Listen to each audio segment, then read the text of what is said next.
Nous sommes maintenant au tribunal de la commune 4 où Rasbach a été amené à 11h.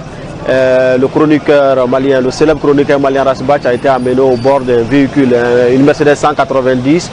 accompagné de 2 véhicules de policiers lourdement armés qui viennent de l'amener au tribunal de la commune 4 où il sera présenté au juge. On rappelle que le chroniqueur Rasbach a été arrêté hier soir chez lui à Lafiabougou. Et il a été amené au 5e arrondissement. Ce matin, beaucoup de ses partisans, comme vous le voyez derrière moi, sont sortis pour venir le soutenir. Mais c'est à 11h seulement que le chroniqueur a été amené ici par les policiers qui l'ont amené au tribunal. Le tribunal, comme vous le voyez, a été barricadé, aucun accès possible, aucun véhicule ne passe devant le tribunal. Les policiers empêchent tout véhicule de passer et des passages ont été faits pour évacuer les véhicules, pour les empêcher d'aller vers le tribunal. En 2016, on rappelle également que le chroniqueur avait été arrêté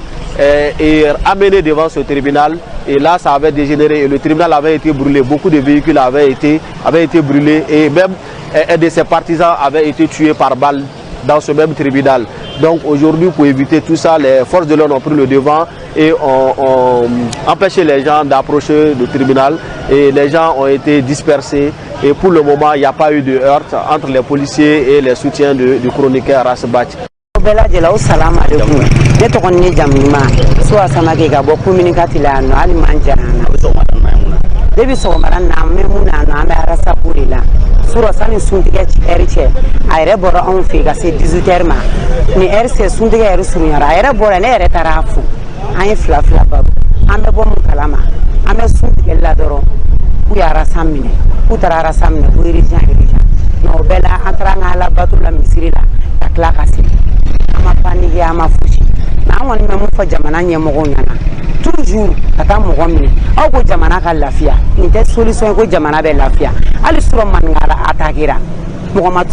tenitigi foyi tɛ yen tenitigi sugu bɛɛ bɛ Bamakɔ yan mɔgɔ si ma t'u dɛmɛ mais u yɛrɛ de y'u yɛrɛ dɛmɛ ani Ala ni rebelles ka fɛn ye ninnu bolo marifakisɛ ninnu bolo i bɛ i dabali bɛ ban tout pɛrɛ yan nɔ mais u kɛlen don ka surasiw gendarmes policiers gardiw kɛlen don k'a labɔ i b'a ko Mali de yan ne Bamakɔ tribunal da i b'a ko de y'a ban i b'a ko i y'a da agali de bɛ tribunal la ni ne ye ko kɛ sura fo ka mɔgɔw bana gazi ka taa baga mɔgɔw ma an ka carré yɛrɛ kɔnɔna na an ka so ka taa dɔrɔn police pick-up kelen ka gazi ci mɔgɔw k'an k'u to mɔgɔw ka mobili jɔlen bɛ an bɛ jamana sugu jumɛn kɔnɔ Mali ye jamana sugu jumɛn coup d'état kɛlaw ka coup d'état kɛ kun y'u sigi ko mɔgɔw ni tɛ lafiya yɔrɔ si yɔrɔ bɛɛ minɛlen don jamana yɔrɔ bɛɛ minɛlen don an kɔni bɛ mun f'u ɲɛna u ka sabali n'u ko jamana nin ka suma minɛliba juges avocats minnu b'a la u k'a dabila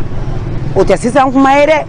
nin ma ɲi jamana ma dɛ kelen ni fila aw bɛ mɔgɔw minɛ ka taa arapɛri tɛ to mɔgɔ tɛ to ka sɔrɔ u ma falen don k'u ma sulu ko da ni kelen ni fila pick-up fila ka taa arasa nɔfɛ a ka so han est-ce que ko kɛta ye mɔgɔ bɛ taa mɔgɔ minɛ su fɛ aw ma convocation d'a ma ko Mali ye sariya jamana mun bɛ Mali kɛ sariya jamana sariya mɔgɔw bɛ Ala mɔgɔw bɛ juges denw de bɛ ka kɔrɔbaya den musomanw de b'u bolo u bɛ furu u bɛ taa du dɔ kɔnɔ kan sinamuso bɛ k'u la sinamuso bɛ k'u la i fa kun bɛ mun na mɔgɔ tɔɲɔ kɔ den cɛman de b'u bolo dɔw b'u ba n den tɛ di nin ma hali sini dɔw ka laada ma wuli ka b'u fɛ Mali ye jamana sugu jumɛn ye depuis ninnu surasiw nana fo bi baara ma kɛ k'a manger dɔrɔn k'a manger k'a manger Mali ye mɔgɔw bɛ ka sa dɔgɔtɔrɔsow la mɔgɔw bɛ ka sa sécurité tɛ jamana kɔnɔ mɔgɔw ka dugu bila aw nalen kɛra mɔgɔw bolo k'u tɛgɛrɛ fɔ ko n'aw nana ko jamana bɛ ka la aw ye IBK gɛn mun na IBK bɛna wusaya n'aw ye IBK wusaya n'aw ye aw ye mun kɛ u ka sabali u ka arasa bila ne bɛ mun fɔ maliyɛn den bɛɛ lajɛlen bɛɛ ka jɛ k'i bolo di ɲɔgɔn ma ka nin kɛlɛ kɛ nin tɛ arasa ko ye dɛ n da tɛ basakɛlɛ la n da tɛ basakɛlɛ la n'a ni tasuma kami donni i ka bugu la i da bɛ k'a la dɛ. Waye an bɛ yan nɔ an baarakɛ ɲɔgɔn n'an cɛkɛ ɲɔgɔn n'o y'an ka guide Rasbach depuis sɔrɔ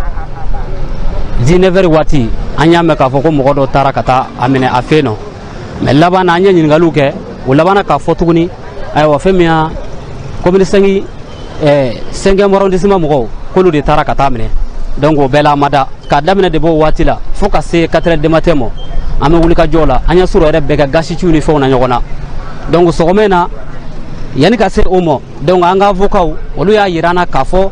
donc ko u bɛna Rasbach ɲininkali dɔw la ko n'Ala sɔnna ma k'a tɛ si commune 5e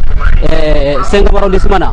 donc ko mɔgɔw ka taa so donc mɔgɔ caman taara so la an labanna k'a mɛn tuguni dernière minute la k'a fɔ tuguni donc ko u b'a bila garde à vue la donc k'u bɛna bila ka na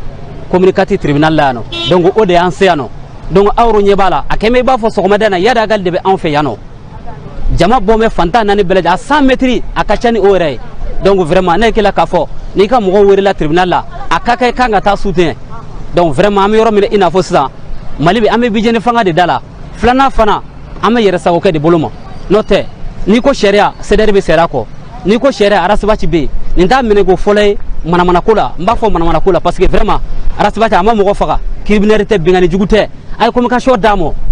Arasibaci ye cɛ min ye a tɛ boli a tɛ taa yɔrɔ si u ma foyi fɔ an y'a minɛ kun na mais an kɔni bɛ ka dogodogo kuma dɔ ma an bɛ k'a mɛn ko Samu ni Sirima ne b'o fɔ yɔrɔ bɛɛ n bɛ Bako Jikɔrɔni ACI la ni 15e hali a man jan an b'a dɔn olu de ka janfa b'a bolo mais halisa an bɛ k'o dogodogo kumaw de mɛn fo ni politique maa dɔw fana bɛ a ko la tuguni donc ouais bon vraiment an ka mɔgɔ dɔ banana fɛn min ye Samu Sama Bale ale tɛ mɔgɔ dɔ wele CDR kɔnɔna na vraiment a banana gasi y'a gosi a kunkolo la u taara n'a ye tuguni clinique min na tuguni u taara ka taa gasi fili fo clinique kɔnɔ aw ni Ala cɛ an bɛ jamana kɔnɔ bilen donc vraiment jamana ɲɛmaaw u ka sabali quoi